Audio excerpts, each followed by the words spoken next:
leren dhisik no. Leren dhisik. Nyambut gawe iki aja ngoyo, aja ngusuh ning sak titahe waton gelis rampung. Tur tumata kanthi becik, rek ngono to? Iya, Mak. Heeh. Kabeh iki nganggo irama, nganggo wektu lan nganggo tata cara ingkang lumaku. Ngono ya, Mak. Anakku nduk setinik-tinik dhewe. Mula bengi iki aku lan kowe sowan mrene sebab mundi dawuh timbalan kang wis ndak tampa ya, Nok. Timbalane sapa? Panjenengane Ibu Lurah Setyarini Sumarambah perangkat ing Desa Pager sinengkuyung dene para warga sadarum sak desa. Ngono ya, Mak. Lah panjenengane tindak mrana nimbali awake dhewe iki janjane Desa Pager kuwi duwe hajat apa to, Yung? Nah, piye? Adat lupiya kang wis lumaku janji ngancik wulan Sela Desa Pager nganakake tasyakuran gedhe kunjuk syukur marang Gusti Allah Subhanahu wa taala lumantar upacara bersih desana. Ngono. Bersih desa. Wis disengkuyung lan ditindakake dening warga masyarakat kabeh. Ingkang inti sarine yaiku sepisan kirim donga marang panjenengane kang wis babat Desa Pager iki. Mula rangkeane mau ya ana donga bareng-bareng kunjuk marang sing babat desa, muga-muga nggone semare tansah pinaringan swarga langgeng lan sakbubare nganakake pakurmatan Gusti Allah bakal paring kawilujengan karahmatan ditebihne sangka suker sakit cinelakna ing kawilujengan akeh rejekine barokah fidini wa dunya wal akhirah. Allahumma amin.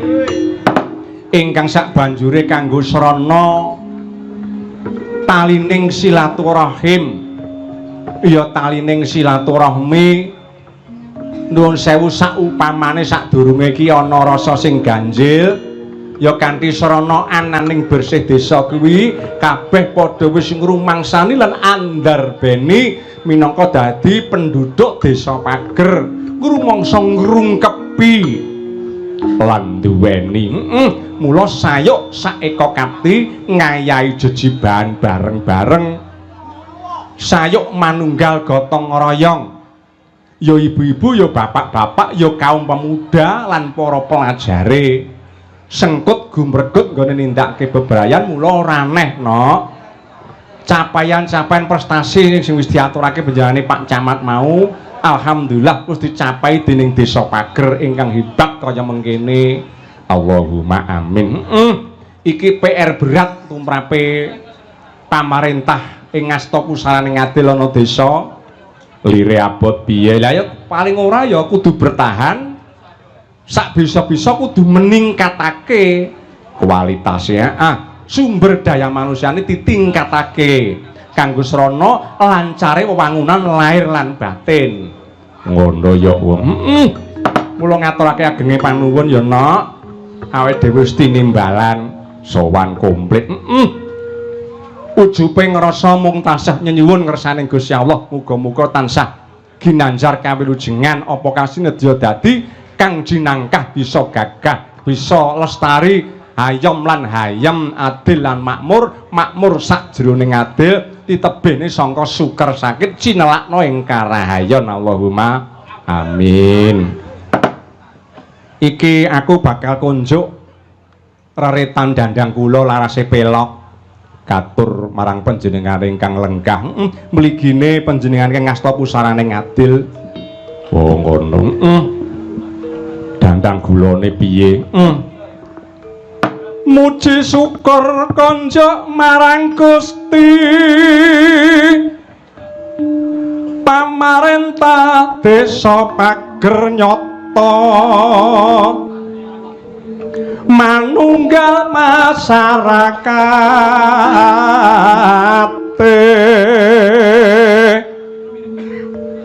kang sinedya tuhu golong gilik ngayahi kardi sadaya tanku jiwa manunggal bersatu aja nganti pasulayan guyub rukun tetunggalan kang biniji bengi iki wayangan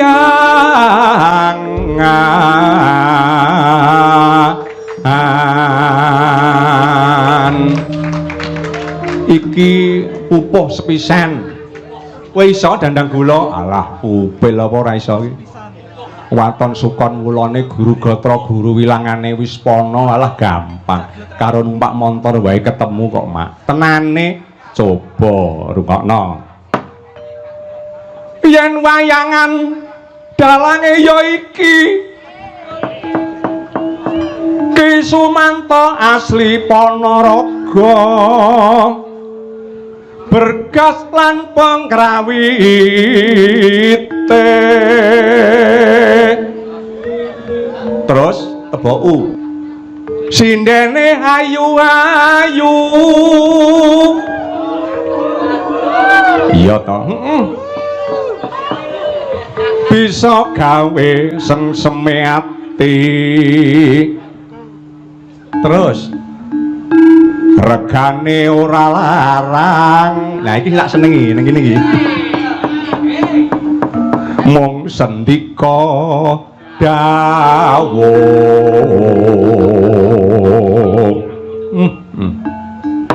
terus ping 10 terus-terusan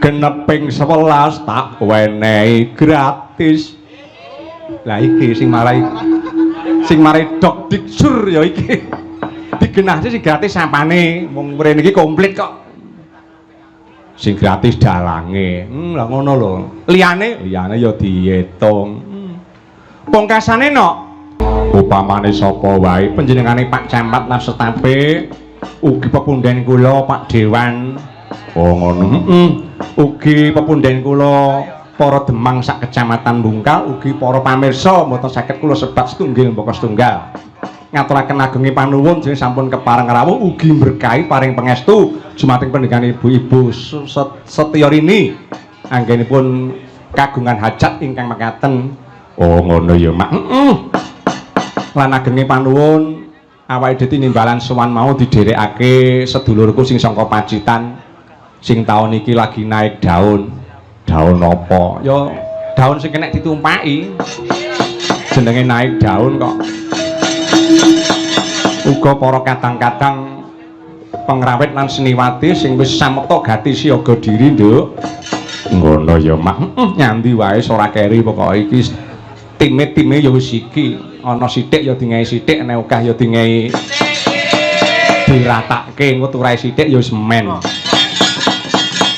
ya ana trontong-trontong iki mau ana job sing mlebu matur nuwun meniki sampun di live streaming kalian Mas Koko Juve Multimedia ugi sederek kula nggih sesepuh kula ingkang wonten Kendal Semarang sampun paring dawuh dhateng kula matur sembah nuwun lumantar HP piyambakipun menika live streaming ngono ya mak sadurunge minangkani pamundhut lan sadurunge bintang tamu Mas Gareng ditimbali ayo sak gending wae sing matno iya coba gendinge apa aku ke suwi ora mirengke karo suarane genduk sing kulon dhewe iki ya alah keri-keri iki kok tambah menik-menik genduk Yolanda Yolanda mijil sangka ngendi Mijil sangka Pulung, Kecamatan Mulung. Status keri sing digelar piyambake wis lulus sangka piwulangan isi Surakarta. Yaiku gelare sarjana seni. Syukurlah alhamdulillah, muga ngilmune berkah lan barokah. Nek wis lulus kek golek gawean kaping pindhone terus rabi. Lah kuwi pancen yo kudu lek wis teko umur aja didawak-dawakke, aja di gampang-gampangke. Engko wis kliwat 30 kuwi wah sulit luar biasa.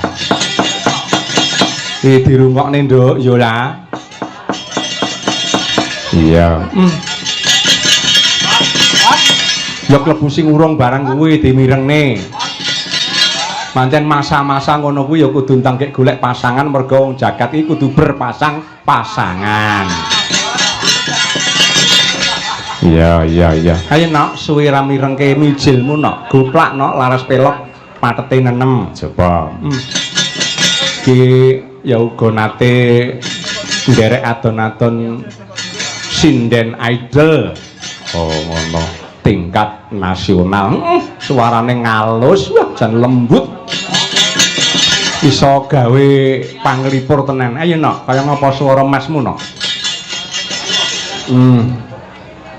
Mijil Goplak menika katur dumateng pepundhen kula pinisepuh sedayanipun perangkat desa Pager sak setapipun ugi Ibu Kepala Desa. Khususon menika Kang Mitra. Oh, Gus Mit saiki ora Kang Mitra ning Gus Mit. Oh, gelar anyar. Heeh. Iya ora apa-apa wong jenenge gelar wae kok. Ayo nok, kaya apa nok? Salam rahayu wilujeng Kang Gareng, wilujeng dalu. Wilujeng dalu macake Ki Sumanto, sarjana seni alhamdulillah. Pinaringan seger waras nggih. Alhamdulillah pangestunipun sederek kathah. Kula sih pinaringan seger waras sehat lahir lan batin. Amin ya rabbal alamin. Wah, jan dulur pager bungkal tenan, Mas. Nggih. Wis enengku ngrasani nek lor kono ning bengi iki kasembadan tenan. Muga-muga anggenipun wayangan menika dalu menika saged migunani tumrape niku masyarakat wonten ing laladan Pager mriki, Mas. Amin. Jan tenan bersih desa Ponorogo ki luar biasa. Ben desa dienekne wayangan. Isih engko bengi, sesuk bengi ki ya enek teh nek kupuk kono. Bare sesuk ki ya enek neng kono. Bare sesuk enek Ponorogo. Dina-dina iki rame banjir-banjir sing jenenge hiburan, Mas. Nggih, menika pancenipun mertandani menawi to pangarsaning negari menika tansah nyengkuyung dhateng oboring kabudayan ampun ngantos cutha. Dados kesenian tewi kabudayan menika menawi para pamarentahipun negari menika nderek nyengkuyung insyaallah budaya kesenian menapa kemawon badhe saged tumbuh lan berkembang awit panyengkuyungipun para bapak ingkang ngasta pusaraning adil Kang Gareng. Dengan seni kita menjadi indah. Dengan ilmu kita menjadi mudah. Dengan budaya kita, dengan agama kita bisa terarah. Mula sak telu-teluning kuwi derma menungso wonten ing alam donya kudu duwe paugeran niku, Mas. Ngerti marang budaya, dhuwur ning ilmu, ngerti marang tatananing agama. Mula beliau Ibu Setiorini ingkang ngamengku gati tegese ingkang dados pusaraning adil, pucuk pimpinan wonten ing desa Pager mriki mugi sedaya manggih kawilujengan kebagas warasan selamat dunya sekelawan akhirat. Amin ya rabbal alamin. Wong wedok dadi lurah ki kabeh ya guyupe kok kaya ngene. Oh nggih. Niku wong wedok ki luwih setiti lho, Mas. Nggih. Kabeh kadang kala niku lek wong lanange kadang kala kan kurang luwih. Ning lek wong wedok niku setitine mboten umum. Setiti ngati-ati lan nes titi. Ya, mula saking niku wonten teng Pager lurahe niku Bu Setiorini. Lah niku wonten sloganipun sing nembe mawon viral, Mas. Menapa? MBG. MBG menika singkatan M. Membangun Pager menjadi aman dan tentram. Amin. Nah, ki membangun Pager menjadi aman dan tentram. Ora nek wong guntuk-guntukan. ora nek wong nesu-nesunan, ora nek wong don paidot kono lawan kene. Saupama ana seje penemu kuwi mujudake keindahan lan kerukunan. Nggih. Sing bisa nyawiji laran batin kanggo srana jejeking pamrentaning desa Pager kene. Leres. M niku ingkang M. M e apa M e? B. M B. B ya B ne apa B ne? Benggol melune ming gur pisan pindho kok. Benggol yo udu to. Tegese B niku lek teng Pager niki bungaing manah bengi iki iso ngenekake tasakuran bersih desa Murwakala ngilangi sukerta. Muga-muga masyarakate jangkung kawilujengan kebagaswarasan akeh rejekine panjang yuswane. Amin. G. Gagasane mboten muluk-muluk menggawe tentreming masyarakat karo majune masyarakat nggawe nyimpen apa sing dadi paugeraning desa mriki Mas.